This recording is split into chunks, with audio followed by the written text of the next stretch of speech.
about being given up for adoption, other than the fact that I didn't have brothers and sisters, and I sort of wanted, brothers and sisters.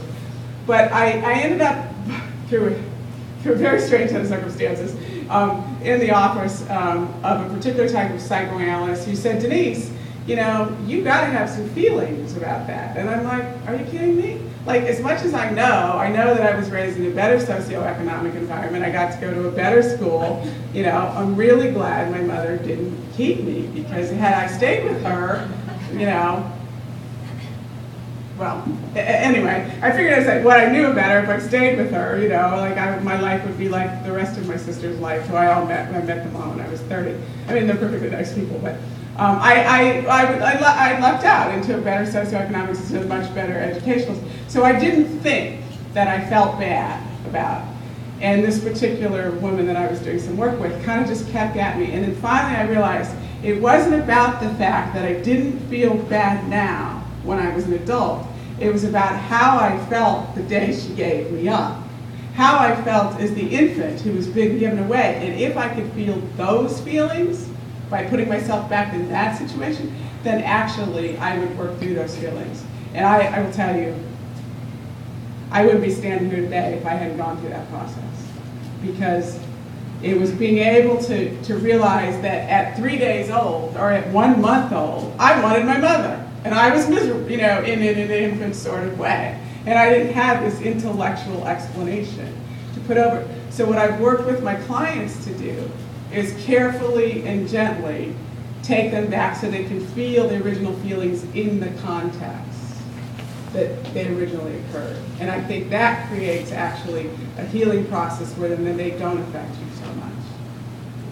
But I don't understand how you use that knowledge to make financial decisions, let's say, when you know it's a valid emotion from the past or it's invalid because things colored it, or well, I'll give you an example from another person. Roosevelt Island Confessions from 2000. I don't know, it was 2008, it was probably 2008, when I was still actively trading. I was building a new website. And one of my leftover feelings for being given up for adoption was I could never get what I wanted under any circumstance. I just constitutionally, it's written somewhere in the laws of God, Denise is never allowed to get what she wants under any circumstance. And so I was having a new website built, and the new website went live, and there were some serious problems with it. Things weren't working. I was in the middle of trading. It happened to be one of those days where the Dow, actually, I was on the phone with the website developer, getting very upset with her because, how could she possibly have done this? And I'm getting really upset. In the meantime, I'm looking at my positions. It was one of those days when the Dow fell out of bed 300 points within 3 minutes. I don't remember why. And I was like, it figures. I can't get my website. My positions are, I was fairly long, as it's called. I had fairly a lot of positions on. I'm on the phone with her. Things dropping out of bed. And when you're a professional trader, you usually have a stop in. But for some reason I didn't, which is probably because I was so aggravated at the website person. But anyway, I took my own advice. I walked away. I went into the other room. I just left it. And I said, how much of what how I know I can't get what I want is at play now, because it's in play. That's how I'm feeling. The website thing is making me feel that way. So in the meantime, my stock, and my inclination was to sell out of that position because, it was really going against me. And I said, wait a minute. Don't let, the feeling that you're having that's so exaggerated right at the moment because of this website developer is not related to what the market's doing. So feel that for what it is. I was imagining myself, I know exactly where I was standing when this happened. And think about what this market's likely to do. And you've fallen so quickly, so fast. It might have, I don't think it was a technological glitch because there were a few of those, but it wasn't that. It was the thing at the time. I said, this thing is going to bounce. Denise, you've been trading for 15 years. This thing is going to bounce. You do not have to get out right now at the bottom and sort of take that. You can never get what you want and take this thousands upon thousands of dollar loss.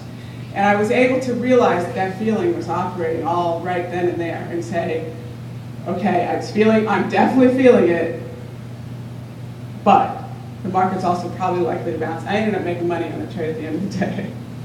But it was, I would not have been able to do that 5 years earlier to that. And in those interim 5 years is when I'd gone through that experience about really feeling what I felt when I was originally given up for adoption. I I imagined a lot of things about coming to Roosevelt Island in the art gallery this afternoon. I didn't imagine talking about this.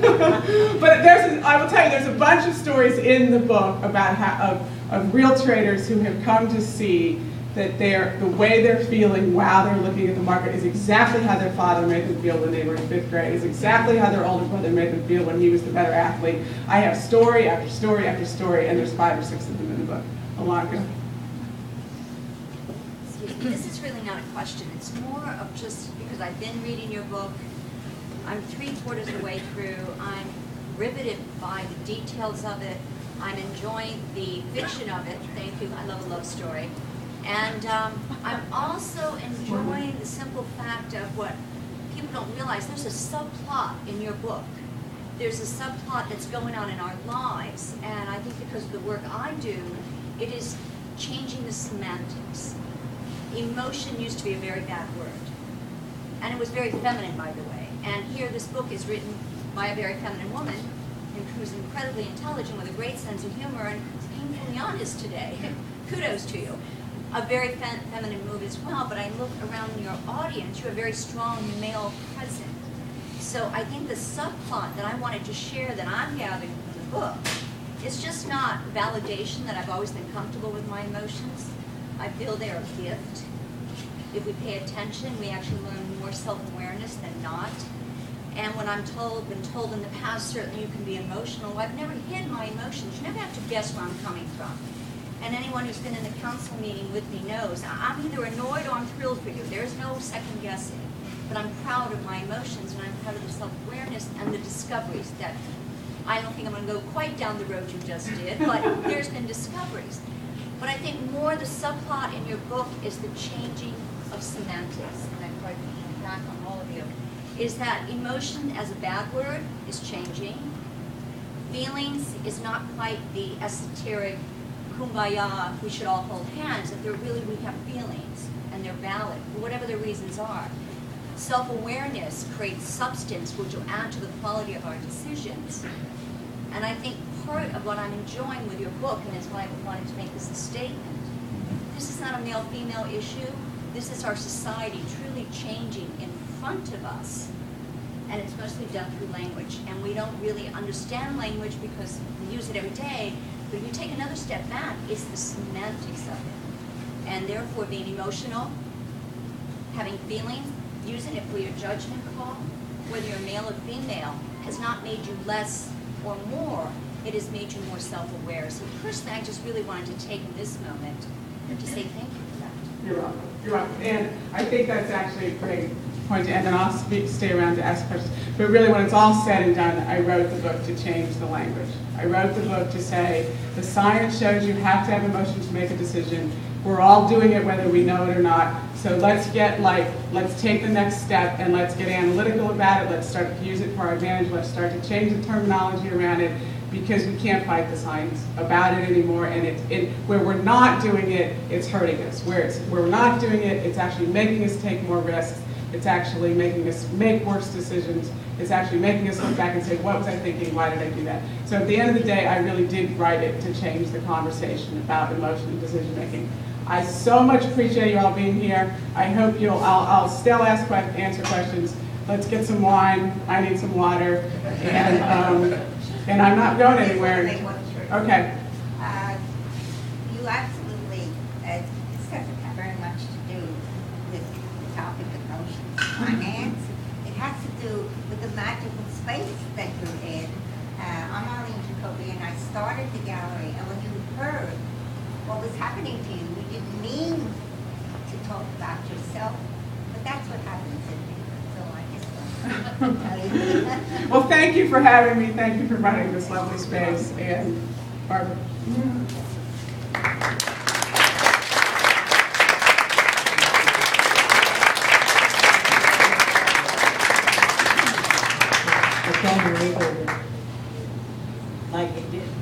Like to show our appreciation for Denise to not only show us how to get real in the market, but also to get real about ourselves. Totally enjoyed your presentation. As you know, RIVAA has been around for 10 years.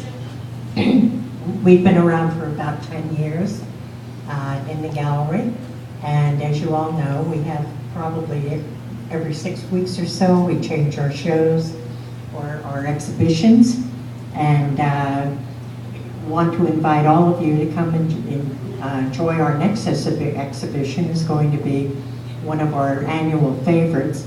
It's at Vernissage, and it's a time when all of we artists in the gallery bring in our best works, and we're very proud of it. And it's going to be this year on March 17th, which we know is St. Patty's Day. And so we're going to put our opening reception off to Sunday, March the 18th, and we hope that all of you will come and enjoy. And we always enjoy the receptions. And anyway, again, we want to thank Denise and thank all of you for coming. I understand a lot of you came from the Octagon, and we're pleased to have you down here. It's a short trip, but it seems to be a long trip when we're going back and forth. And I hope that you're enjoying our exhibition up there too, the photography exhibition. And thank you very much, and it was a pleasure having you, and enjoy. Yeah, please take a glass of wine and some appetizers over here before you take off.